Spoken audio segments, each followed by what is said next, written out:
আসসালামু আলাইকুম। আজকে আমরা যে গল্পটা বলবো সেটা হচ্ছে বিলাসী গল্প। বিলাসী গল্পের এই ভিডিওটা দেখলে আপনারা বিলাসী গল্প সম্পর্কে ভালো একটা আইডিয়া পাবেন। বিলাসী গল্পে মৃত্যুঞ্জয় এবং বিলাসী, মৃত্যুঞ্জয় হচ্ছে একজন ছেলে মানুষ আর বিলাসী হচ্ছে একটা মেয়ে মানুষ। সো মৃত্যুঞ্জয়ের সাথে বিলাসীর একটা প্রেম হয়। প্রেম হওয়ার পরে কিন্তু এই প্রেমটা হচ্ছে এলাকাবাসী মেনে নেয় না, কারণ বিলাসী একটা সাপুড়ের ঘরের মেয়ে, আর আর আমাদের মৃত্যুঞ্জয় হচ্ছে একটা ভালো ছেলের ভালো ঘরের মেয়ে।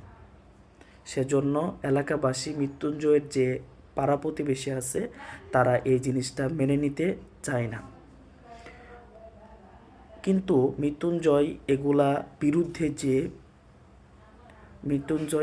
বিরুদ্ধে যে বিলাসীকে বিবাহ করার চেষ্টা করে, বিলাসীকে বিয়ে করে।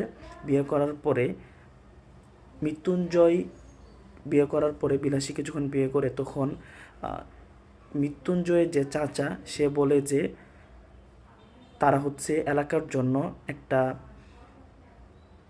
অভিশাপ, তাদেরকে এ এলাকা থেকে বের করে দিতে হবে। পরবর্তীতে মৃত্যুঞ্জয়কে এবং বিলাসীকে এলাকা থেকে বের করে দেয় এবং তারা এক সময় বিলাসীর এক জায়গায় থাকে বা বিলাসীর বাবা মায়ের কাছে চলে যায়। একদিন মৃত্যুঞ্জয় সাপ ধরতে যায়। সাপ ধরতে যেয়ে সে সাপের দংশন খেয়ে মারা যায়।